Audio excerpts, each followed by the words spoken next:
हिंदी कक्षा 7 दोहा अष्टक। प्रश्न नंबर 1, निम्नलिखित प्रश्न के मौखिक उत्तर दीजिए। प्रश्न 1, बड़े लोगों की संकुचित मनोस्थिति व्यक्त करने के लिए खजूर के पेड़ का उदाहरण क्यों दिया गया है? उत्तर, खजूर का पेड़ बड़ा होता है किंतु वो छाया नहीं देता, नहीं वो फल देता है। ठीक उसी तरह बड़े लोगों की मनोवृत्ति संकुचित होने के कारण दूसरे को कोई लाभ नहीं होता। दूसरा प्रश्न, साधु पुरुष कैसा होना चाहिए और क्यों? तो जवाब है, साधु शुभ के जैसा स्वभाव वाला होना चाहिए, क्योंकि शुभ सारयुक्त वस्तु मतलब कि अच्छा अनाज ग्रहण कर कचरा निकाल देता है। तीसरा प्रश्न, तुलसीदास सबसे हिल मिलकर रहने को क्यों कहते हैं? जवाब, हमें सुख, शांति और सुरक्षा मिलती है, इसलिए हमें तुलसीदास सबसे हिल मिलकर रहने को कहते हैं। चौथा प्रश्न, आप गरीब लोगों की मदद कैसे कर सकते हैं? तो बच्चों, हम गरीब लोगों की मदद उन बच्चों को पढ़ाकर कर सकते हैं। पांचवा प्रश्न, सज्जन लोग अपनी संपत्ति का उपयोग कैसे करते हैं? तो सज्जन लोग अपनी संपत्ति का उपयोग दूसरों का भला करने में करते हैं। प्रश्न 2, नीचे दिए गए शब्दों के सही जोड़े बनाइए और उदाहरण के अनुसार वाक्य में प्रयोग कीजिए। उदाहरण है सत्य, तो उसका विलोम शब्द आएगा असत्य। तो हम वाक्य बनाते हैं, सत्य से राकेश सत्य बोलता है, असत्य से राखी असत्य नहीं बोलती। दूसरी विलोम जोड़ है आदर और अनादर। आदर, आदर से वाक्य बनेगा नवीन बड़े का आदर करता है। अब अनादर से वाक्य बनाएं, हमें बड़े की बात का अनादर नहीं करना चाहिए। दूसरा है स्वकाज और परकाज। स्वकाज से वाक्य बनता है वो यहाँ स्वकाज के लिए आया था, तो परकाज का वाक्य बनाते हैं, पेड़ परकाज के लिए होते हैं। तीसरे विलोम शब्द की ओर चलते हैं, बुरा, तो उसका विलोम शब्द होता है अच्छा। बुरे से वाक्य बनेगा उसे अपने कर्म का बुरा फल मिला, तो अच्छे से वाक्य बनेगा वो अच्छा काम करता है। चौथा देखते हैं प्रेम नफरत। तो प्रेम से वाक्य बनेगा सबसे प्रेम करें, तो नफरत से वाक्य बनाते हैं संत किसी से नफरत नहीं करते। पांचवा शब्द है नज़दीक। नज़दीक का विलोम होगा दूर।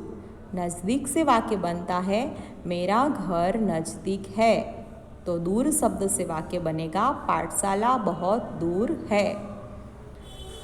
दूसरा शब्द है मृत। मृत का विलोम होता है जीवित। आइए अब मृत से वाक्य बनाते हैं, दुर्घटना में उनकी मृत्यु हुई, जीवित। तो जीवित से वाक्य बनता है मलबे से कोई जीवित मिला।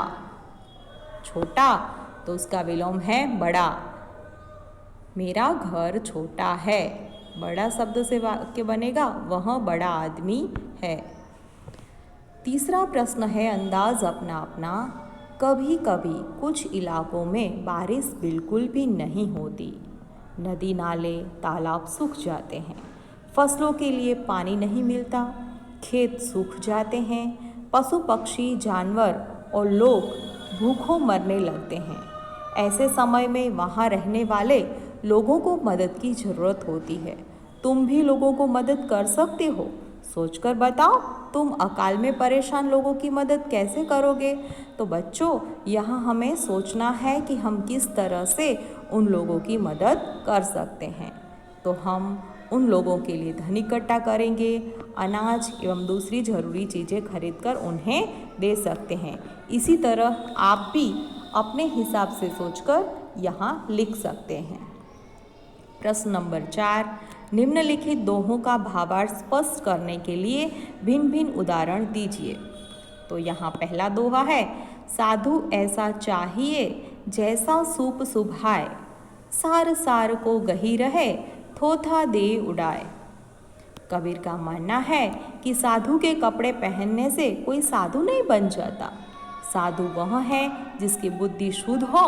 साधु सूप के समान होना चाहिए, जो अच्छा अनाज अपने पास रखे और कचरा बाहर फेंक दे। चलिए अब चलते हैं दूसरे दोहे की ओर।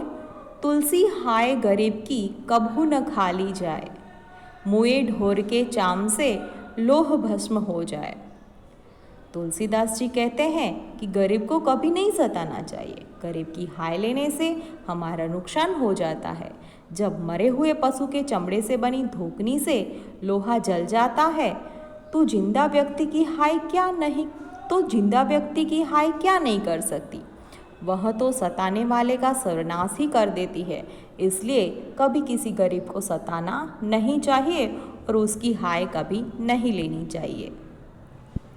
तीसरा दोहा है, रही मन देखी बड़ेन को लघु न दीजिए डारी, जहाँ काम आवे सोई कहाँ करे तरवारी।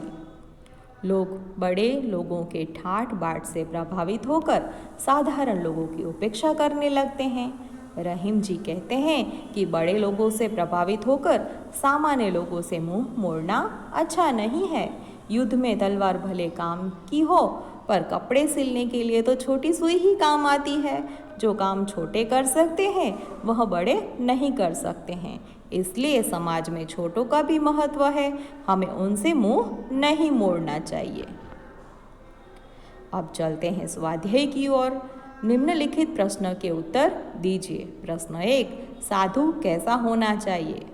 तो उसका उत्तर है, साधु सूप के समान होना चाहिए, जो अच्छा अनाज अपने पास रहने दे और कचरा निकाल बाहर फेंक दे। उसी तरह साधु को सारयुक्त वस्तु ग्रहण करनी चाहिए और खराब वस्तुओं को छोड़ देना चाहिए। दूसरा प्रश्न है, कबीर जी लालच को क्यों बुरी चीज कहते हैं? तो जवाब है, लालच व्यक्ति की बुद्धि और विवेक को नष्ट कर देती है। जिस तरह मक्खी लालच के कारण गुड़ पर बैठती है और उसमें फंस जाती है, फिर वहाँ से नहीं निकल पाती, उसी तरह लालच में पड़ा व्यक्ति भी अंत में पछताता है। इसलिए कबीर लालच को बुरी चीज कहते हैं। तीसरा प्रश्न है, तुलसीदास सबसे हिल मिलकर रहने के लिए क्यों कहते हैं? तो उत्तर है, हिल मिलकर रहने से प्रेम तो बढ़ता ही है और किसी से बैर भी नहीं होता। इसलिए तुलसीदास नदी और नाव के संयोग की तरह सबसे मिलकर रहने के लिए कहते हैं। तो बच्चों अब चलते हैं चौथे प्रश्न की ओर। गरीब की हाय के लिए कौन सा उदाहरण दिया गया है? तो यहाँ पर गरीब की हाय के लिए लुहार की धोकनी का उदाहरण दिया गया है। धोकनी मरे जानवर के चमड़े से बनती है। धोकनी से निकली हुई हवा आग को तेज करती है, जिससे लोहा भस्म हो जाता है। गरीब की हाय धोकनी से निकलती हवा की तरह ही होती है, जो हमारा सर्वनाश कर देती है। पांचवा प्रश्न है, रहीम प्रेम का धागा तोड़ने से क्यों मना करते हैं? तो रहीम प्रेम का धागा तोड़ने से मना करते हैं क्योंकि प्रेम का धागा नाजुक होता है, खींचने पर टूट जाता है और एक बार टूटने से फिर से जोड़ने में उससे गांठ पड़ जाती है। उससे पहले जैसी मधुरता नहीं रहती। इसलिए रहीम प्रेम का धागा टूट जाए तो उसका ध्यान रखने को कहते हैं। धन्यवाद।